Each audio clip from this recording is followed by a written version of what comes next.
DJ Ramsingh.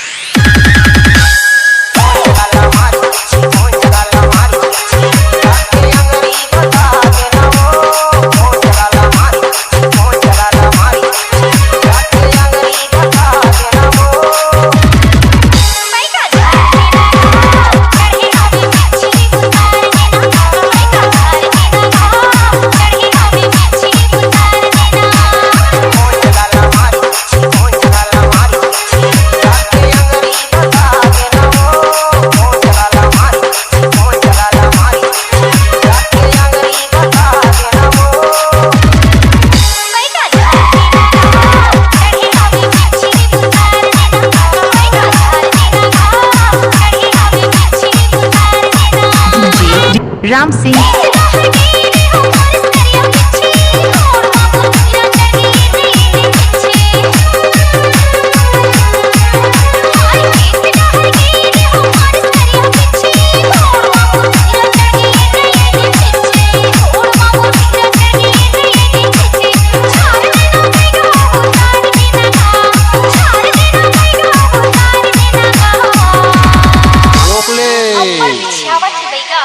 का कर दे वो बिच्छी झाड़ है ना ऐसने होते इसी तरह भारी जहर चढ़ते ना तो ऐसने होते हो ई रहा मोड़ लला मां अब बोला फूकन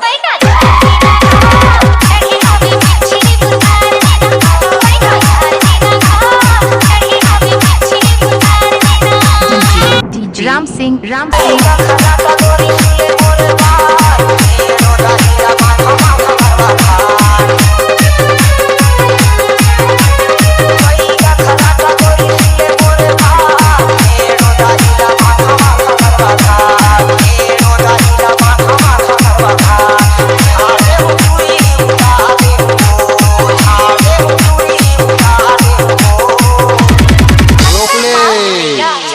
कलकत्ता वाली मोर बचन न जावे खाली मोर फूके मोर गुरु फूके उतर जावे झारी झारी ले नदी अपन झाड़ फूके सर ले उतर जाई बोलते फिकर चिंता जान करबो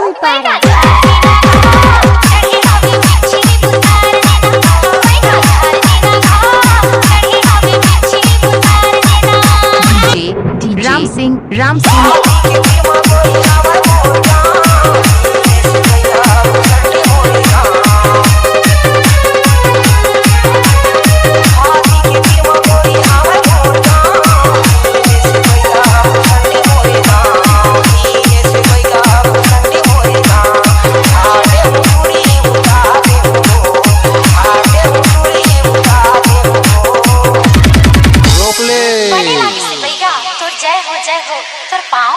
खुशी रानोनी कहीं नहीं होए वो का है सबके फूके आहरा जहरा और लोधी फूके गहरा के है वो लोधी है फूकते ना तो बने गहरिया फूकते और कोनल बताबे कहूं भूत परे धली ना तो भूसंडी रेंगे रेंगे दिनेश खराबे